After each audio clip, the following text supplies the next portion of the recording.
এইটা হলো খুলনার ভাইরাল ডিম গোটা। আর এটা খাওয়ার জন্য এখানে শত শত মানুষ এখানে ভিড় করতেছে। তাই আমরা গেছিলাম এখানে ডিম গোটা খেতে, এবং এখানে ডিম গোটা এত ভাইরাল কি কারণে সেটা দেখার জন্য। তো এখানে যেয়ে দেখলাম এই কাকা অনেক সুন্দর করে এই ডিম গোটা তৈরি করে, এই কারণে এত মানুষ এখানে ডিম গোটা খাওয়ার জন্য চলে আসে। সাধারণত এখানে দুই ধরনের ডিম গোটা পাওয়া যায়, একটা হচ্ছে হাঁসের ডিম, একটা হচ্ছে মুরগির ডিম। যদি শীতকাল হয় তাহলে কিন্তু আপনারা রাজহাঁসের ডিমও খেতে পারবেন। তো এখন শীতকাল না হতে আপনাদের রাজহাঁসের ডিমটা স্কিপ করে যেতে হবে। এখানে যদি আপনারা এমনি হাঁসের ডিম খেতে চান তাহলে আপনাদের 30 টাকা লাগবে, আর যদি আপনারা মুরগির ডিম দিয়ে ডিম ঘোটা খেতে চান তাহলে আপনাদের 25 টাকা লাগবে। তো আমি কিন্তু এখান থেকে মুরগির ডিম এবং হাঁসের ডিম দুইটাই ট্রাই করছি। তো আমার কাছে বেশি ভালো লাগছে হাঁসের ডিম। তো আমার সাজেশন থাকবে, আপনারা যারা এখান থেকে ডিম ঘোটা খেতে আসবেন তাহলে আপনারা অবশ্যই হাঁসের ডিমটা খেয়ে নেবেন। দেখেন কত মানুষ ভিড় করতেছে শুধু ডিম ঘোটা খাওয়ার জন্য, তাহলে বুঝতে পারতেছেন কত ভালো ডিম ঘোটা। এখন কথা হচ্ছে অনেকের কিন্তু হাঁসের ডিমে অ্যালার্জির সমস্যা আছে, তারা কিন্তু আসলে মুরগির ডিমটাই খাবেন। আসলে মুরগির ডিমটাও কিন্তু অনেক ভালো লাগে। তো পার্সোনালি আমার কাছে বেশি ভালো লাগছে হাঁসের ডিমটা। তো খুলনা শহরে কিন্তু অনেকে ডিম ঘোটা বানায় এবং অনেকেই ডিম ঘোটা বানানো শুরু করছে, কিন্তু ইনি কিন্তু সব থেকে পুরনো, দীর্ঘ প্রায় 30 থেকে 35 বছর নিয়ে এই কাজ করে যাচ্ছেন। তো এনার যে পার্সোনাল যে মশলাটা আছে, ওই মশলাটার কারণে কিন্তু এই চাচার ডিম ঘোটাটা অনেক বেশি সুস্বাদু হয়ে থাকে। তো আপনারা যারা খেতে চান তাহলে এই চাচার কাছে আসলে আপনার অরিজিনাল ডিম ঘোটার স্বাদটা কিন্তু আপনারা অবশ্যই নিতে পারবেন।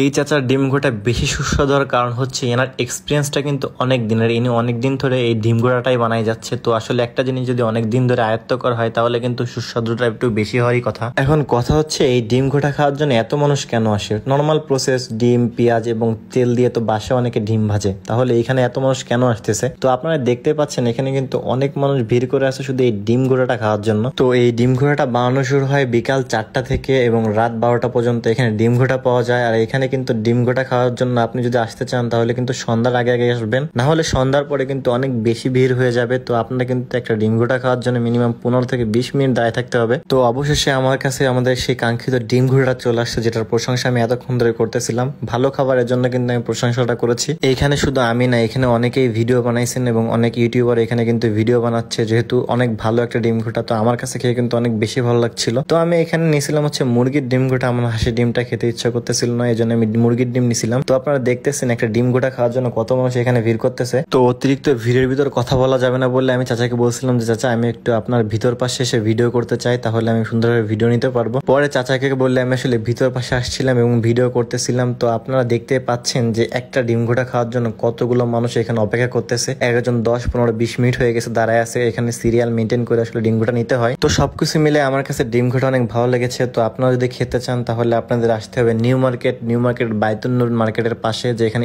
স্ট্রিট ফুড বিক্রি হয়। ওইখানে গেলে চাচার দোকানটা আপনারা দেখতে পাবেন। তো আসলে আপনাদের কাছে যদি ভিডিওটা ভালো লেগে থাকে তো অবশ্যই ভিডিওটা শেয়ার দিবেন, লাইক করবেন এবং কমেন্ট করবেন। তো যাই হোক, আজকের ভিডিওটা এই পর্যন্ত ছিল। আশা করি আপনাদের কাছে ভালো লেগেছে। তো দেখা হচ্ছে অন্য কোনো ভিডিওতে। আসসালামু আলাইকুম।